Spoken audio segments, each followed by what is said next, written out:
वक्फ संशोधन विधेयक गुरुवार को संसद में पास तो हो गया, लेकिन यह बिल अब रालोद सहित कई पार्टियों के गले की हड्डी बनता नजर आ रहा है, क्योंकि एनडीए की सहयोगी दलों ने इस विधेयक का समर्थन किया, जिससे बिहार के सीएम नीतीश कुमार हो और उत्तर प्रदेश के जाट नेता माने जाने वाले जयंत चौधरी क्यों न हो। विधेयक के पास होने के बाद जहां जेडीयू में घमासान देखने को मिला है, वहीं राष्ट्रीय लोकदल में भी मुस्लिम नेताओं में नाराजगी दिखाई दे रही है।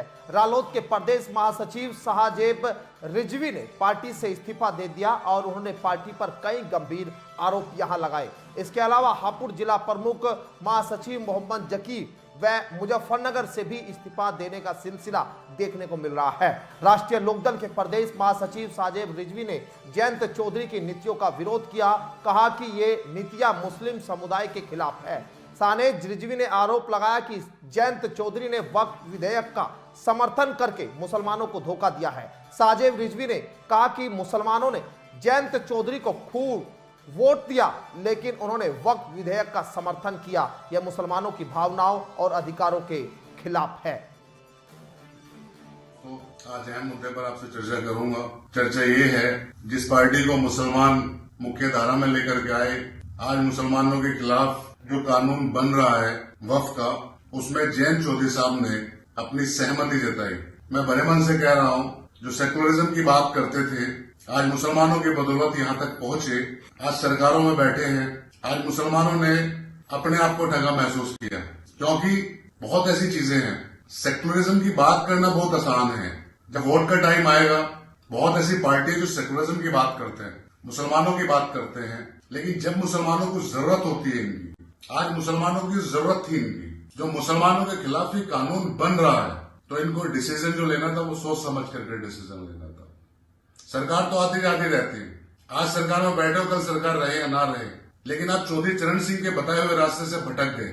मैं हाथ हूं आपके फैसले से, मुझे बड़ा दुख पहुंचा है और बड़े मन से कह रहा हूं, क्योंकि कहीं ना कहीं मुसलमान आपको अपनी आंखों का तारा समझ बैठे थे और मुसलमान के दिमाग में कई चीजें थी। खासतौर से पश्चिम उत्तर प्रदेश के अंदर 10 विधायक बने आपकी पार्टी के, और कोई ऐसी सीट नहीं है जिसपे मुसलमान अच्छा खासा वोट बैंक ना हो, निर्णायक वोट बैंक ना हो, और मुसलमान ने वन साइडेड वोट किया, आपको 10 विधायक बनाए।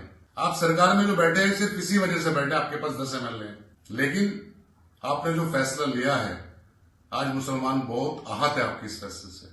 मैं खुद भी आहत हूं, क्योंकि बहुत चीजें होती हैं। सेकुलरिज्म की बात करना बहुत आसान है, कहीं भी बोल सकते हैं, लेकिन उसको निभाना और दिखाना वो बहुत जरूरी है। आप जब सेकुलरिज्म की बात करते थे, आज मुसलमानों को जरूरत थी आपकी, इस वक्त तो मुसलमानों के लिए आपको खड़ा होना था, लेकिन आपने जो फैसला लिया है, आपको अधिकार है, आपके पास ताकत है, लोकसभा में बहुमत भी है आपके पास, आप कुछ भी फैसला ले सकते हैं, लेकिन मैं इस फैसले से सहमत नहीं हूं। कोर्ट है, कोर्ट जाएंगे, लड़ाई लड़ेंगे, लेकिन मैं इस फैसले को स्वीकार नहीं करता। और ऐसे लोग, चाहे वो नीतीश हो, चंद्रबाबू नायडू हो, या चौधरी साहब हो, या पप्पू यादव जैसे लोग हो, जो सेकुलरिज्म की बात करके निर्दलीय इलेक्शन लड़े बिहार के अंदर, और वह 40% मुसलमानों का वोट, और मुसलमानों ने अपना वन साइडेड वोट किया, आज वॉकआउट करके चले गए। मैं सेकुलरिज्म की बात करता हूं, और एक लीडरशिप अगर नेता है तो उनको बात करनी भी चाहिए, लेकिन इस तरीके से धोखा देना ठीक नहीं है।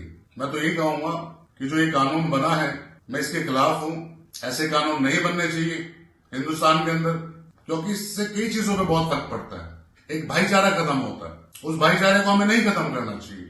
सबसे बड़ी बात यह है कि मैं बड़े मन से आज राष्ट्रीय लोकदल से इस्तीफा देता हूं, पार्टी का प्रदेश महासचिव हूं, और पार्टी के जो सदस्यता है उससे मैं आज इस्तीफा देता हूं। और मैं तो यही कहूंगा, कोई भी ऐसे लोग, कोई भी ऐसी पार्टी हो, चाहे वो बड़ी पार्टी हो चाहे छोटी पार्टी हो, जो आपके साथ ना खड़े हो, तो आपको उसको छोड़ देना चाहिए, उसके साथ नहीं रहना चाहिए। जब इलेक्शन का टाइम आएगा तो हमें याद कर लिया जाएगा, और जब हम उन लोगों की जरूरत होगी तो हमें छोड़ दिया जाएगा। तो बहुत सेकुलरिज्म की बात करने वाले लोग, तो आने वाले वक्त में इनको कहीं ना कहीं पता भी चलेगा, लोग बताएंगे, इलेक्शन नजदीक है, आएगा 27 में आएगा, तो कहीं ना कहीं मुसलमानों को एहसास कराना भी चाहिए कि जिस पे आपने विश्वास किया, यकीन करा, और आज वो छोड़ के चले गए। तो मैं तो यही कहूंगा भाई। और वहीं दूसरी तरफ मुजफ्फरनगर से डॉक्टर वाजिद अली, युवा राष्ट्रीय लोकदल के विधानसभा अध्यक्ष चरथावल का भी इस्तीफा सामने आया है, जहां उन्होंने अपना बयान जारी किया है। मैं डॉक्टर वाजिद अली, विधानसभा अध्यक्ष चरथावल, युवा राष्ट्र लोकदल, पार्टी की ओर से वक्फ बिल का समर्थन करने से आहत होकर मैं पार्टी के दायित्व और सदस्यता से इस्तीफा देता हूं। कातिल ने किस सफाई से धोई है आस्तीं, उसको खबर नहीं है कि लहू बोलता भी है। राष्ट्रीय लोकदल में इन इस्तीफों की खबरों के बाद सियासी हलचल तेज हो गई है। हालांकि आने वाले दिनों में पार्टी के अंदर किस तरह का असर देखने को मिलेगा ये तो आने वाले दिनों में तय होगा, लेकिन जैसे ही वक्फ बिल अब पास होता है उसके बाद राष्ट्रीय लोकदल के नेताओं के बीच अलग ही सियासी हलचल देखने को मिल रही है। चर्चाएं अलग अलग तरह की हो रही है। हालांकि पार्टी के नेता डैमेज कंट्रोल करने की कोशिश भी यहां कर रहे हैं। ऐसे में 2027 के चुनाव से पहले रालोद के लिए ये खबरें कितनी नुकसानदायक होगी और इनका कितना असर होगा ये तो आने वाले दिनों में तय होगा।